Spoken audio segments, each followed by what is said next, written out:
तो राम राम। कैसे हैं आप? उम्मीद करती हूँ आप सब लोग अच्छे होंगे। मैं नमस्कार हाथ जोड़ के कर रही हूँ, तो उम्मीद करती हूँ आप लोगों को रियली बहुत अच्छा लग रहा होगा। और ये हाथ जोड़ कर के जो हम नमस्कार करते हैं और प्रणाम करते हैं ना, तो हमारे जो उंगलियां हैं ना, ये नुकीले हैं, इससे एक प्रकार का ऊर्जा प्रवाहित होती है।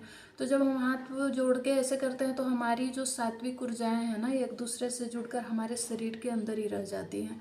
और आज मैं बताने वाली हूँ कि हाथ जब हम लोगों से मिले तो जैसे कई बार होता है ना कि जब हम लोगों से मिलते हैं तो हाथ मिलाते हैं, तो हमें हाथ मिलाना चाहिए कि प्रणाम करना चाहिए कि नमस्कार करना चाहिए। तो इस विषय पर मैं आज बात करने वाली हूँ। तो हमें हमेशा भी किसी से भी जब मिले ना, तो हमें नमस्कार ही करना चाहिए, नमस्ते करना चाहिए हाथ जोड़ के।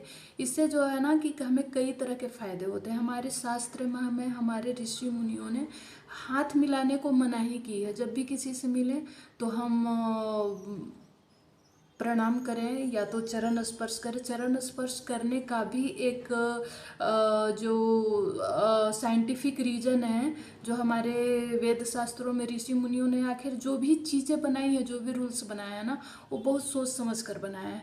जब हम प्रणाम करते हैं तो पैरों का स्पर्श करते हैं। पैरों का जो उंगलियां होती है ना, वो भी नुकीली होती हैं, और हमारे जो हाथ है वो भी नुकीले हैं। तो वो मैंने बताया कि जो नुकीली चीज़ें होती है ना, हमारे शरीर के जो अंग हैं, हाथ और पैरों की उंगलियां जो होती हैं, तो उससे एक ऊर्जा प्रवाहित होती है, पॉजिटिव ऊर्जा प्रभावित होती है।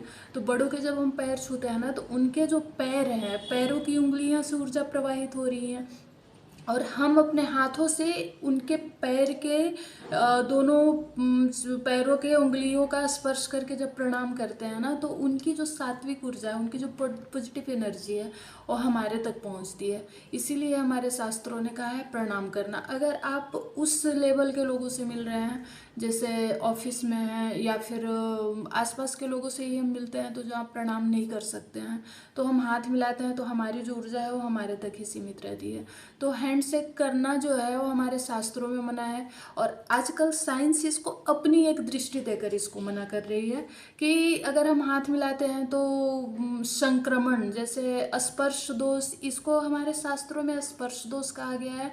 स्पर्श दोष का मतलब जैसे एक स्त्री और एक पुरुष जब हाथ मिलाते हैं, तो स्त्री और पुरुष का जो चुंबकत्व है, एक ओरा है, तो वो हाथ मिलाने से भी एक अलग तरह की फीलिंग आती है। हर कोई महसूस कर सकता है कि स्त्री जब एक पुरुष से, एक लड़की जब एक लड़का से हाथ मिलाती है, तो उनके अंदर जो चल रहे होते हैं ना, वो चीज़ें प्रबल हो जाती है। जैसे अगर निगेटिव थॉट चल रहे हैं, कुछ वासना के विचार चल रहे हैं, तो हाथ के स्पर्श से वो चीज़ें बढ़ जाती हैं।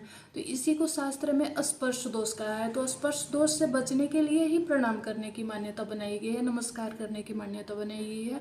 और उसी को आज के हमारे साइंस में संक्रमण कहा गया है। संक्रमण के नाम से साइंस ने हाथ मिलाने को मना ही करता है। साइंस हमारा कि जब हम हाथ मिलाते हैं, तो जिस व्यक्ति से हाथ मिला रहे हैं, उस व्यक्ति को, उस व्यक्ति के हाथों में और हमारे हाथों में भी न जाने कितने बैक्टीरिया होते हैं।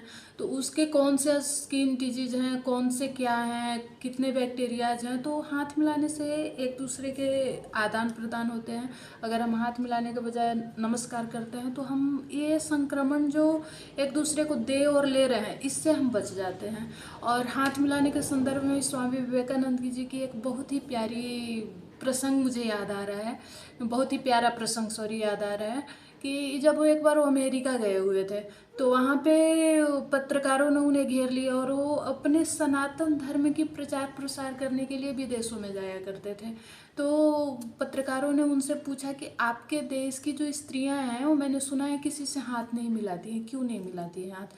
तो पत्रकारों को लगा कि स्वामी विवेकानंद इसका बहुत ही सॉलिड जवाब नहीं दे पाएंगे, वो तो निरुत्तर हो जाएंगे कि चूंकि हमारे यहाँ का फैशन है हाथ मिलाना, एक दूसरे से हाय हेलो करना। तो स्वामी विवेकानंद ने इतना प्यारा सा, इतना गुड़ सा उत्तर दिया एग्जाम्पल के साथ। उन्होंने पूछा कि आपके देश की जो रानी है, एक रानी है सिर्फ, तो वो कितने लोगों से हाथ मिलाती है? तो उसने कहा कि बस गिने चुने दो चार, मतलब जो उस लेवल के लोग हैं उन्हीं लोगों से हाथ मिलाती हैं। तो उन्होंने कहा कि आपके सबसे हाथ मिलाती हैं? तो उसने, पत्रकारों ने कहा कि नहीं। तो स्वामी विवेकानंद ने कहा कि आपके देश में सिर्फ एक रानी होती है, और हमारे देश की हर स्त्री, हर नारी, हर लड़की एक रानी है, एक राजकुमारी हो, सबसे हाथ नहीं मिलाती है। इसीलिए हमारे देश की नारियां किसी से हाथ नहीं मिलाती हैं। इतना प्यारा सा जवाब दिया उन्होंने कि जब मैंने इसको पढ़ा था, सुना था, तो मेरा हृदय गदगद हो गया था। हम भी ऐसे विचारवान बने, ऐसे जब हम अपने संस्कारों को ऊंचा श्रेष्ठ समझेंगे, अपने सनातन धर्म को श्रेष्ठ समझेंगे, उसी के हिसाब से जिएंगे ना, तो हमारे अंदर, हम सोचते हैं कभी कभी कि हमारे जो महापुरुष हो गए, उन लोगों के पास इतना प्यारा सा जवाब वो तुरंत से कैसे आ जाता था। तो हम भी अगर एक धर्म के अनुसार जीवन जिएंगे ना, तो हमारे पास भी अगले को निरुत्तर करने वाला जो उत्तर है ना, वो स्वतः ही आ जाएगा।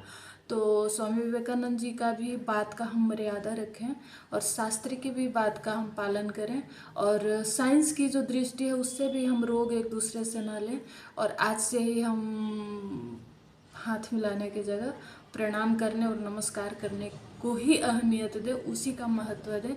इसी के साथ राम राम। आप लोगों को भी हाथ जोड़ कर नमस्कार।